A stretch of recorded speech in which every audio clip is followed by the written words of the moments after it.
Hello everyone, this is Kartika Gupta and today I want to share a quick video on some easy editing tips for when you are out and about in the field. Now, what do I mean by in the field? Well, there are a couple of different scenarios where these quick editing tips would be applicable. One is, say you're traveling and you want to update your photo community or your Facebook page or your social media with some images as you are out and about and traveling. So that's one situation. The other situation is, say you've come back from a client shoot and you want to share some sneak peeks with your clients so that they are excited, happy and kind of looking forward to when you will deliver all their images to them, which could be, a few weeks from the current shoot. So I use these quick editing tips as a way to keep my audience engaged, to keep them excited about what's coming, and just to kind of share what's going on in my photographic journey. So these are quick and easy tips. These are elements that are pretty much standard on any sort of editing software. So you don't have to have Lightroom or Photoshop. If you're using any other softwares as well, these are easily transportable. So I want you to kind of focus on the concepts, not get hung up on the tool that I'm going to use for editing these images. So on the screen you can see a few different images, and I probably am not going to get through all of them, but I do want to share a few in various lighting situations, just so that you guys can have a good idea on what I change and how I edit in a jiffy. And each of these editing tips, they collectively shouldn't take you more than a minute. Remember, the idea here is not perfection, but definitely getting images to fit your general aesthetics so that the images that you're posting all collectively fit within your photographic aesthetics and your brand. So I have a few different images here. I'm going to bring up the first image. This image is fairly recent. It was taken in Jaipur, India. And actually, this was one of the first images of my 10-day trip. So we were literally driving from the airport to the city when we passed this beautiful historic building, and our driver was like, would you guys like to stop and look around and maybe take some pictures? And it was beautiful because there weren't any crowds. The sun had just risen up on the horizon, so there weren't any dark shadows or too many shadows in there. The birds were flying, and it was just a very beautiful scene. Now you will notice that I have no sky. It's pretty much blown out, and there are one of two reasons. One, typically I tend to overexpose my images just because I find that it fits within my photographic aesthetics. My images are fairly airy and light and bright, and that's just my personal preference. Secondly, because the sun had just risen, it was still pretty low on the horizon. There really wasn't any sky to begin with, so I did not feel like this image was missing out on a lot because the sky was not there. So if I were to go in and edit this image fairly quickly, there are a couple of things that I will change. For starters, I'm going to just adjust the horizon line just because it's a little off, and if I don't do it, it's going to sort of drive me crazy. It's not straight. So there we go. We just adjusted the horizon and made the image fairly straight, and I'm going to start editing. So the first things that I kind of change or edit is exposure. Now, there isn't much I'm going to change in terms of exposure, just because overall this image looks fairly like how I would want it. And again, my style is I don't have a very heavy hand in editing. I just like to make minor adjustments. I like my images to kind of be how I looked at the scene, how I envisioned the scene, and how I captured the scene. So this is fairly how it was to begin with. So I'm going to just increase exposure a tad bit, and in the develop module in Lightroom, I just go to the exposure tab or the exposure slider and just adjust it a little bit. So not too much, just a little incremental value. The next thing that I'm going to change is temperature. Temperature is essentially how warm or how cool your image is. So if you look at the temperature slider in this basic adjustment panel on the develop module, you will see that if I move it all the way to the right, the image is really orange and yellow, and it's as in super warm. And if I move it all the way to the left, it's blue, as in super cool. Now, obviously, these are extremes, and again, this doesn't fit my aesthetics. So I'm going to try and find a value that is more representative to how I want the image to be. Again, it's a personal preference. You can, go more or less based on your style. So, and I'm just eyeballing it here. Again, the whole premise is that this is quick and easy and fast, and I'm not going to focus on perfection. I just wanted to look as close to one of my images as possible, so I know that it's my work. The next thing I'm going to adjust here is contrast. Contrast essentially is a slider that adds, in my mind, adds a little oomph to the image. It kind of darkens the dark areas and brightens the bright areas. It adds a little bit of, I feel, character to the image. Now, people love the contrast slider. You can really go extreme. If you go all the way to the end and increase it by 100%, you can see how the image has just almost sort of come alive.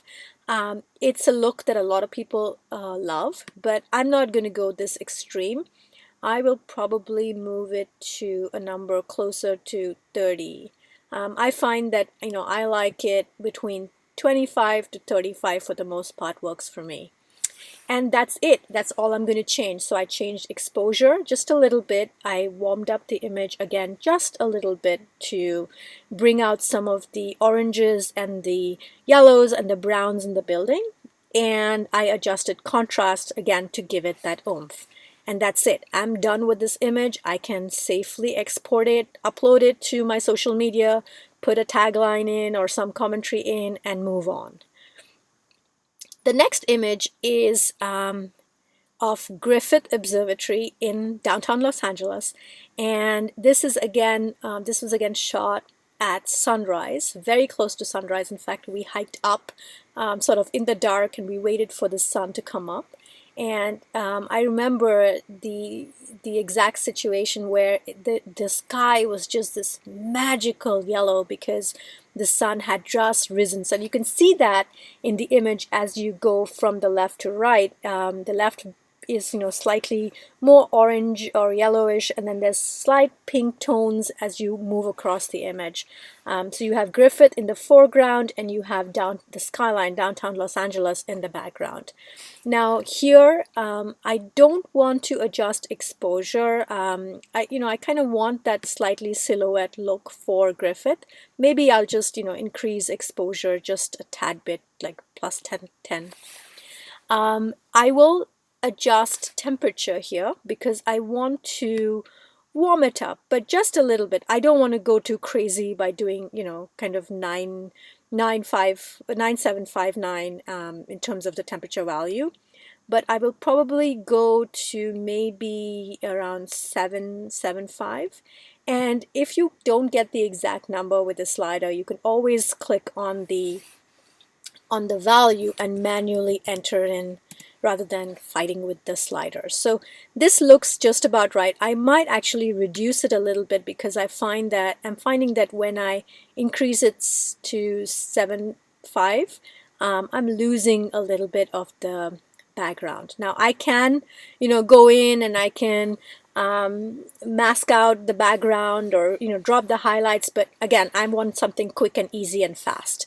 So that's about it. Here, I didn't touch tint in the other image because I didn't need to, but here I feel like I could use with a little adjustment to tint. Now, tint is a slider that essentially you can think about as a filter of super pink values if you go all the way to the right, and really green values if you go all the way to the left. Now, obviously, I don't want to go so crazy, so I am just going to adjust tint to maybe a 5 or a 7. Again, that looks about right. I do want to probably bump up contrast just a little bit, maybe under 10 or under 15. And that's it. I'm ready to go. I do not want to, like I said, do anything to the background, because if you know anything about LA, you know how smoggy it is. This is how typically downtown Los Angeles looks at sunrise. It's very rare to have, a clear sky. So I feel like any other adjustment would not stay true to how downtown Los Angeles is on most days. So I'm going to just leave this as is, and I'm going to call it done. The last image I want to show you guys is again at sunrise, but this is in San Francisco at the Golden Gate Bridge. I mean, you can just see between downtown Los Angeles and downtown San Francisco, it's so different, right? I mean, LA has quite a bit of pollution too. So anyway, this was taken at sunrise, again from the hill opposite Golden Gate Bridge. I love the sky here, and it really was very magical. It had this beautiful magenta, pink and orange glow, and with the Golden Gate Bridge being silhouetted, this was kind of the shot that I had envisioned anyway. So I really love this image. I'm just going to make a few changes again to just oomph it up a little bit. I'm not touching exposure. I've found that for this image, it's one of those cases where I did get the exposure exactly how I want it, so I'm not going to fidget with it.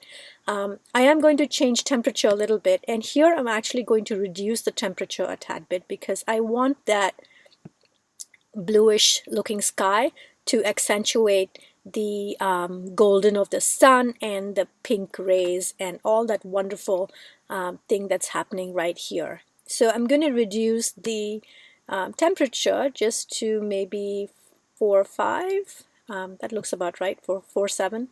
And then I am going to change tint. I'm actually going to make it a little pinker, and I do want to point out that tint is a slider that a little goes really a long way. So just kind of watch how it changes your image before adjusting the values a whole lot. And I think I just wanted that little extra oomph, and I just selected 8, around 8, plus 8. And here I'm going to again just play with contrast just a little bit to see how I like it. I actually maybe don't like it as much, so I'm going to pull it back and just leave it at 0. So here I just changed, in fact, temperature and tint, and I quite like the way it looks. Again, this is an easy, quick edit, and I think it solves my purpose of just oomping up the image a little bit, and I'm going to call it done. So there you have it. Quick and easy editing tips when you are out and about, don't really have access to your computer, and you don't have the luxury of spending hours and hours editing your images. The good thing is, again, these sliders or these values are very universal. So whether you're using Lightroom or Photoshop, or even if you have some editing software just on your cell phone, and you're taking cell phone pictures, you can just adjust these values, tweak it to your liking, and call it done. Upload your images and just go about your day. So I hope this was helpful, and thank you so much for watching. Bye-bye.